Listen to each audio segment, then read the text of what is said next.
বিসমিল্লাহির রহমানির রহিম। পরম করুণাময় অসীম দয়ালু আল্লাহর নামে শুরু করছি। সর্বপ্রথম মহান আল্লাহর দরবারে শুকরিয়া আদায় করিতেছি যে মহান আল্লাহ আমাদের আশরাফুল মখলুকাত মানুষ বানিয়ে এই দুনিয়ায় পাঠিয়েছেন। প্রিয় দেশবাসী, সারা বাংলাদেশের অভ্যন্তরে শৃঙ্খলা ফিরিয়ে আনার জন্য একটি সুষ্ঠু এবং নিরপেক্ষ নির্বাচন অতীব প্রয়োজন। যত তাড়াতাড়ি সম্ভব আনুষাঙ্গিক যত ফর্মালিটিস আছে তা সম্পন্ন করে একটি সুষ্ঠু নির্বাচনের আয়োজন করা এখন সময়ের দাবি মাত্র। সুষ্ঠু এবং নিরপেক্ষ নির্বাচন দিয়ে জনগণের ভোটের মাধ্যমে নেতা নিযুক্ত করে দেশ পরিচালনা করা অতি জরুরি। সকল শ্রেণীর মানুষের মধ্যে অস্থিরতা কাজ করছে। অহেতুক কারণে সাধারণ জনগণ থেকে শুরু করে ছাত্র জনতা পর্যন্ত বিভিন্ন দাঙ্গা ফাসাদে জড়িয়ে যাচ্ছে, যেই সকল কার্যকলাপের কোনো ভিত্তি নেই। বিভিন্ন কলেজের ছাত্ররা কেন একে অন্যের সাথে বিবাদে জড়িয়ে যাচ্ছে?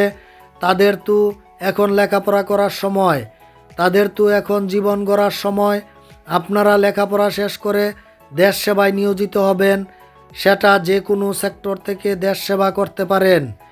শুধু রাজনীতির নাম দেশ সেবা নয়, একজন কৃষক থেকে শুরু করে দিনমজুর, ড্রাইভার, শ্রমিক, ছাত্র, শিক্ষক, আলেমোলামাগণ, চাকরিজীবীগণ, ব্যবসায়ীগণ, ডাক্তার, ইঞ্জিনিয়ারগণ, আইনশৃঙ্খলা বাহিনীর সদস্যগণ, সংবাদকর্মীগণ, উকিল ব্যারিস্টারগণ, সরকারি আমলাগণ, মেম্বার চেয়ারম্যানগণ, এমপি মন্ত্রী মিনিস্টারগণ এবং রাজনীতিবিদগণ, আপনারা যার যার অবস্থান থেকে দেশ সেবায় আত্মনিয়োগ করতে পারেন।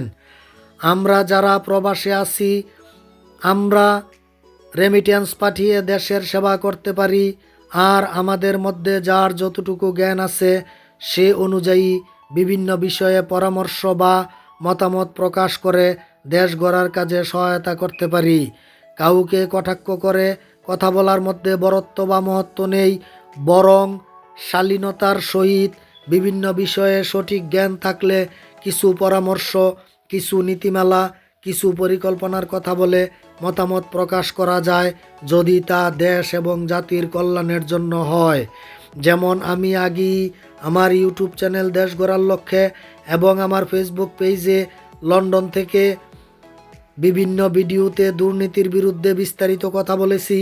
কি কি কাজ করলে অতি দ্রুত দেশটাকে দুর্নীতিমুক্ত করা যায় এবং কি কি কাজ করলে অতি দ্রুত দেশটাকে উন্নতির শীর্ষ শিখরে পৌঁছানো যায়, সেই ব্যাপারে সকল সেক্টরে সরকারি চাকরিজীবীদের বেতন বাড়িয়ে সর্বনিম্ন বেতন 40,000 টাকা থেকে শুরু করে সর্বোচ্চ বেতন 4 লাখ টাকা পর্যন্ত করার কথা বলেছি। তারপর পর্যায়ক্রমে 1 কোটি মানুষকে সরকারি চাকরির আওতাভুক্ত করার কথা বলেছি। তারপর মোট 4 কোটি মানুষ থেকে ট্যাক্স আদায় করার কথা বলেছি। তারপর পর্যায়ক্রমে 1 কোটি মানুষকে সরকারিভাবে অল্প খরচে বিদেশে পাঠিয়ে দেশকে দারিদ্রতামুক্ত করার কথা বলেছি।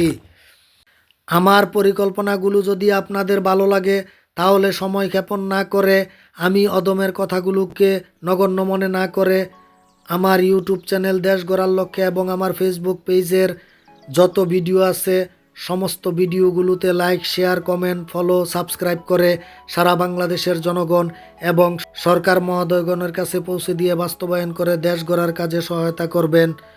ভুল ত্রুটি হলে ক্ষমা সুন্দর দৃষ্টিতে দেখবেন। ওমা তৌফিকি ইল্লা বিল্লাহ। আসসালামু আলাইকুম ওয়া রাহমাতুল্লাহ।